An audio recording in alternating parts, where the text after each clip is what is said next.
Okay, this is Truckn Science Meal Prep Edition.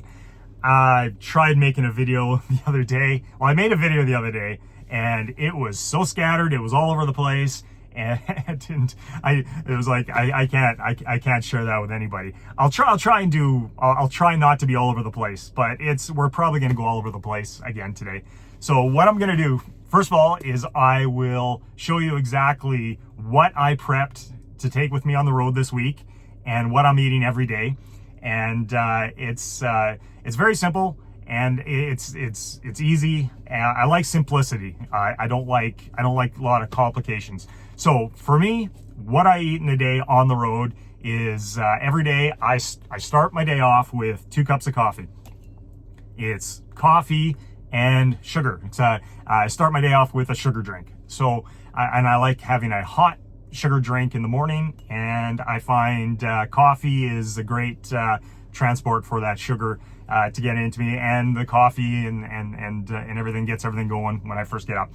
I'll have 2 cups of coffee. Each cup has 40 grams of sugar in it. That's 80 grams of sugar. It's a hit. It's about 320 calories, and it gets my day going.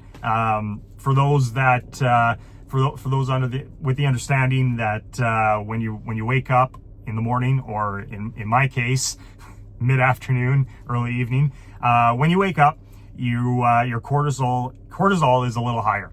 So a hit of sugar will take that cortisol down and get you going for the day. So that's what I do initially. Is I have my sugar hit first thing in the morning, and then after a little while, I will get on my walking pad treadmill, and I'll go for a walk. It's usually between 5 and 6 miles. Takes me around, depending on the speed. I mean, some days I might just go along at 3.5 miles an hour.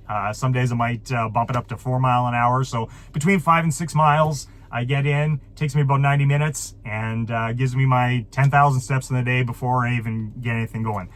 So then that takes me to that takes me to now, because I just finished my walk. But so I'm going to shoot this video here, and then after I'm done this, I'm going to have my first solid meal of the day, which will be right before I start driving for the evening.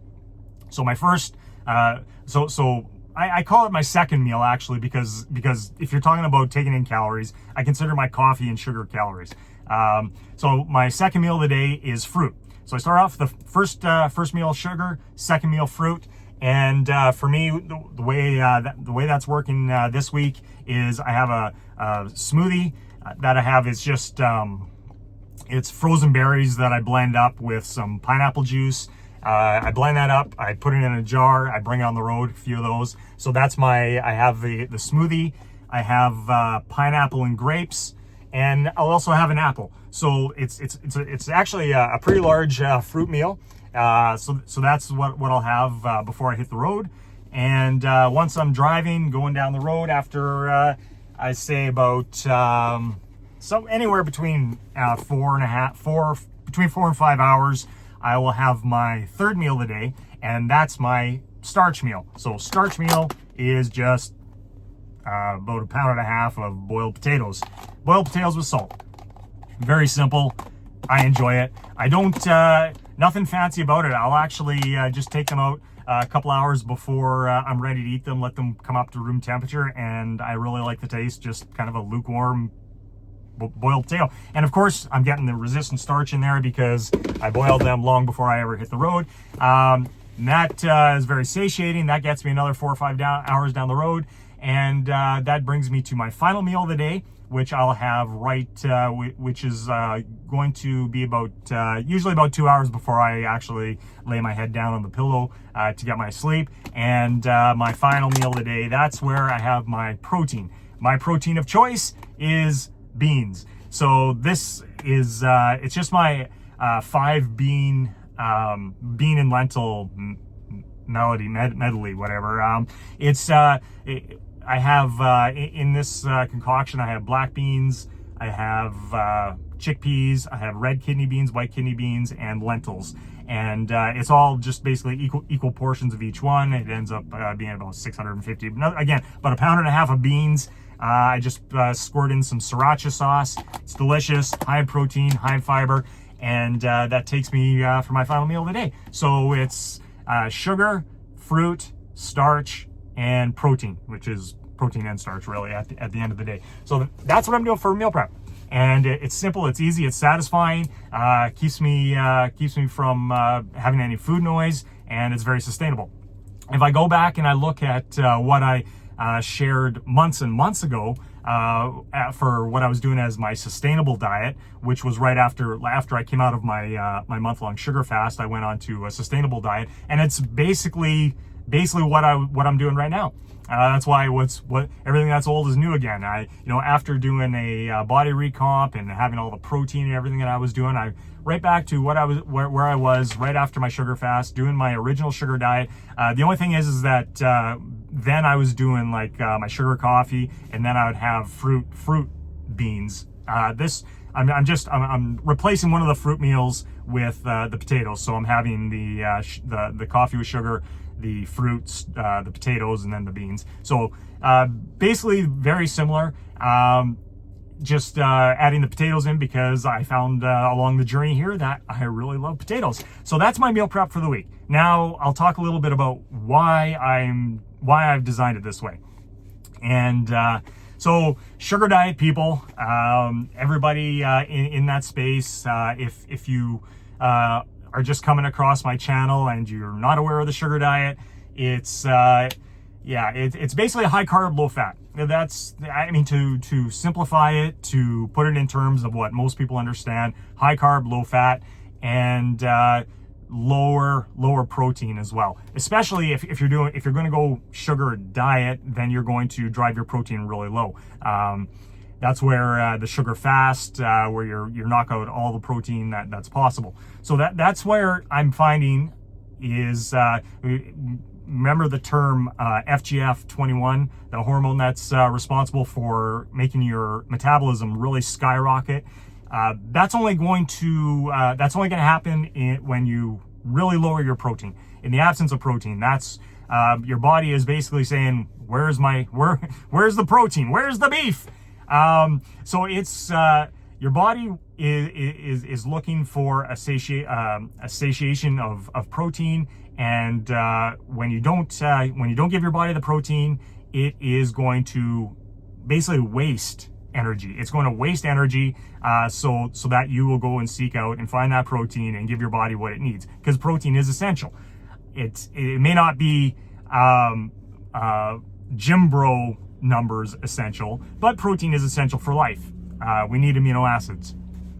So, but again, if you want to really maximize the FGF21 and the energy wasting, which turns out to be fat wasting, and really take advantage of losing body fat, then you're going to have to lower that protein. If you don't do it that way, if you're just going to have your balanced meals, then it's definitely 100% going to be a numbers game. It's going to be a numbers game. Calories in, calories out is going to play a major role in losing weight, and that's cool. That's fine. That may be a healthier way to go losing weight slowly over time. I don't like slow. I never liked slow weight loss. I like fast. I wanted results, and I found with the sugar diet, I got the fastest results. Is that healthy? Being overweight longer, is that healthy? So, getting the weight down fast, if you're doing it in a way that is deemed not so healthy, is that really unhealthy, because you're getting your weight down and then you get to a place where you can have a sustainable, healthy body weight longer?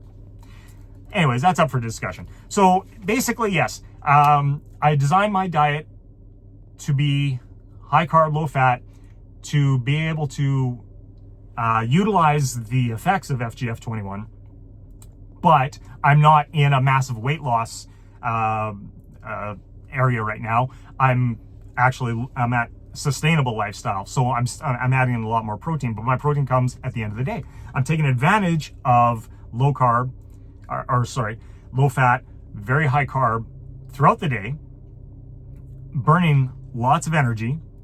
And then with my beans in the evening, it really gives me protein, and it's going to put the pump the brakes on the FGF21. Because from what I understand, and there's channels out there that have a lot of information on this kind of stuff, that perhaps utilizing the FGF21 stress mode is not the best thing for you long term. Or staying in that for a real long period of time may not be the healthiest. Just like just like going carnivore, cutting out all carbohydrates. Can it benefit you for a while and everything? Probably. I mean, you can probably get a lot of health benefits from eliminate all the junk food that we have. But long term, if you can't process carbohydrates, or your insulin signaling is all messed up, then it's not going to be great for you long term. And I'm not crapping on carnivores, and I'm not saying, haha, look at all these guys that are quitting carnivore. I feel bad for people that get stuck in something that isn't working, and they don't feel that they can experiment and try something else that could help them. But anyways, I digress, or I tangent on. I would really suggest checking out a channel. It's called Amplified Vitality, and he does a really great job of getting into the beyond Truckn science. Like Truckn science is sort of like bro science. It's just my understanding of the world and throwing things together, experimenting on myself, and the n equals 1. But there are definitely people that understand this stuff a heck of a lot better than me. But anyways, so yeah, we're talking high carb, low fat, and actually low protein during the day. So FGF21, from what I understand about FGF21, it is something that gets ramped up when your protein intake is below 9% of your calories. So if you are going to be having a lot of protein with each meal, you will not be able to take advantage of the FGF21 advantage of burning fat a lot faster. So then, of course, you're going to be playing a numbers game with calories in, calories out.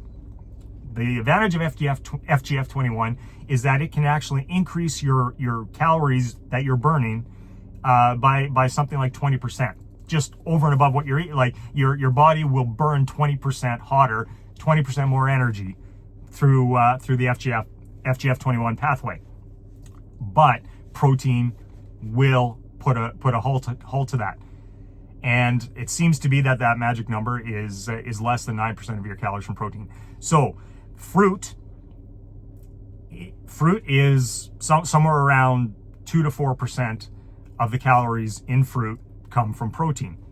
Potatoes, somewhere around 6% of the calories come from protein. So you can see where I start my day off with sugar, which is like 0 calories come from protein.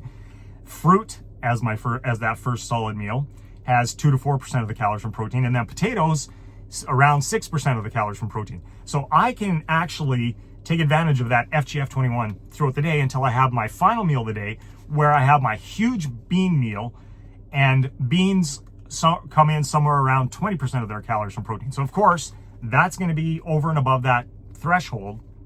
That's going to put the stop to FGF21. And that's also going to hit the growth, the muscle protein synthesis pathways, or that threshold, something like leucine is at 2.5 grams or something. Somewhere where, there's enough protein and the amino acids cause the muscle protein synthesis. And since I'm doing weight training now, resistance training, or I've added to my lifestyle resistance training, I'm going to need to have some form of muscle protein synthesis happening. And I think I'm trying that with that one meal a day, if it's high enough, kind of experimenting with this. So that's where I'm getting the protein. I'm getting over 400 grams of carbohydrates in the day. My protein is sitting around 70 grams of protein, which is what I was doing in my sustainable diet for since I did the sugar fast, sort of months and months on end, getting about 70 grams of protein. When I started the resistance training, I bumped the protein up to 100, 120 grams a day. But I also started the resistance training, so I wasn't sure, was the resistance training on its own giving me the lean gains, or was it the protein? So I'm bumping my protein back down. I'm keeping the resistance training the same, and I'm going to see how that goes going forward. So basically, high carb, low fat, moderate protein at the end of the day. That's how I've structured it, and I find it very easy to follow. It's delicious. It gives me my sweet, and it gives me my savory, and it gives me my satiation. So let's see if I've hit the points that I was going on here. It's basically it. So I guess, high carb, low fat is where it's at. There's probably some things that I haven't thought about here, but I can add to another video, I guess, down the road. But I hope that well, I shouldn't even say I hope that helps. I'm not trying to say that you should follow this. I'm saying this is what I'm doing now. I hope that's interesting. And if you have any questions about it, because I'm sure there's some things that I forgot to mention that I'll have to come up with some later anyways. But if you have a question about the method, the process, my thoughts behind this, the Truckn science of it all, just leave it in the comments. I try to answer everybody and in a timely manner, and we'll catch you later.